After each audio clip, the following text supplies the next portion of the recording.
যেখানে ছিল সেখানেই আছে। আচ্ছা, নতুন ধারাবাহিক, নতুন চরিত্র, নতুন মুখে বলো কিভাবে নিজেদের প্রিপেয়ার করলে কিভাবে প্রিপেয়ার করলে বলো।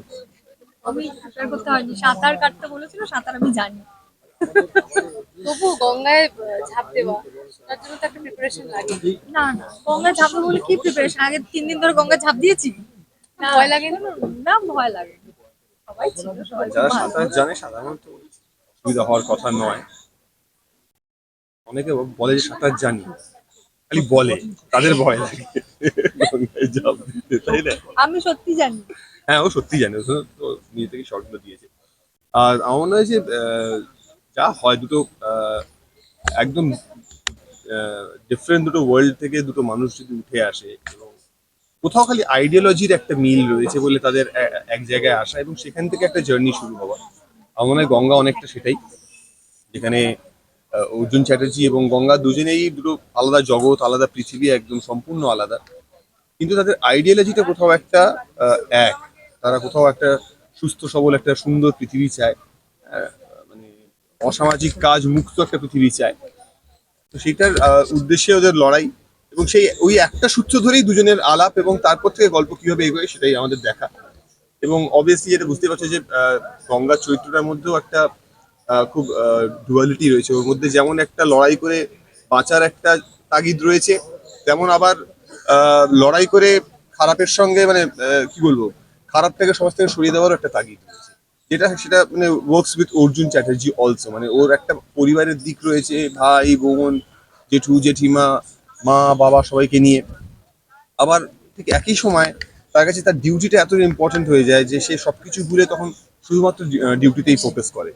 তখন মানে এই দুটো ক্যারেক্টার যখন এক জায়গায় আসবে কি হবে সেটাই দেখা হচ্ছে।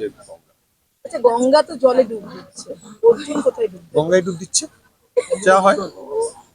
মানে অর্জুন প্রস্তুতি নিচ্ছে তো গঙ্গায় ডুবতে? হ্যাঁ, ডুব সাঁতার শিখছে। কিন্তু আমি যেটা দেখলাম যে পুলিশ, তার একটা তো মাছো একটা রাফ অ্যান্ড টাফ একটা ব্যাপার থাকবে, গঙ্গাও কিন্তু কম যায় না। যেভাবে বলছে যে 3 টাকার বিষয়টা, 3 টাকায় সংসার চলে না, মানে দুজনে কিন্তু কেউ কাউকে ছাড়বে না। একজন নরম, একজন একটু স্ট্রং, শক্ত, সেটা নয়, দুজনে বেশ ইকুয়াল, যেটা মনে হলো দুজনের জায়গা থেকে। অবভিয়াসলি মানে Ganga very strong character, strong personality. হ্যাঁ, এবং সেটাই তো মানে আগামী দিনে সেটাই দেখা যাচ্ছে, মানে এরা এরা দুজন যখন একসঙ্গে আসবে তখন আর কি কি হয়, হোয়াট উইল হ্যাপেন ইভেন্চুয়ালি। তোমাদের ইয়া ইয়া কি বলবো, ইয়া একদম চুপচাপ হয়ে গেছে না? না, আমিও ওয়েট করে আছি। সত্যি বলতে যে যতটুকু হয়েছে আমাদের শুটিং ততটুকুই জানি। পরে কি হবে না হবে আমরা কেউই জানি না। কি হবে আমরা প্রত্যেকে ওয়েটিং। রিয়া কতটা গঙ্গার ক্যারেক্টারে ঢুকে গেছে? আমি এখন ঢুকে নিই, যখন প্লে করি তখন ঢুকে যাই, আবার হয়ে গেলে কাট হয়ে গেলে বেরিয়ে যাই। সেটা গীতাতেও ছিল, এখানেও আছে। আরেকটা বিষয় আমরা জানি আমি যদি ক্যারেক্টারে ঢুকে থেকে যাই তো মুশকিল হবে না। ঠিকই তো, ও এখানে কি আছে, কি ব্যাপার হচ্ছে, এই ওখানে কি চলছে, রাস্তায় শাসন করতে করতে যাচ্ছি সবাইকে, তখন মুশকিল হয়ে যাবে। আচ্ছা, এই যে নাম পাওয়ার ব্যাপারটা সাহেবটা, মানে আগেও একটা নাম ছিল, এখন আর কি স্যানিটাইজার বাবু।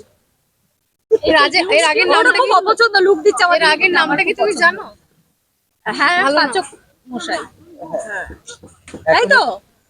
স্যানিটাইজার বাবু, আমি কি করতে ডাইরেক্ট করবো, দূর করে স্যানিটাইজার স্প্রে করে দিলাম। আমায় কেন করবে? আমি ভাইরাস নাকি? যাদের ধরাবো তাদের করবো। আচ্ছা, ঠিক আছে। Thank you. শেষে কি বলবে? সেটাই বলবো যে 10th মার্চ রাত 9টা, হ্যাঁ, এবং সবাই টিভিতে দেখুন।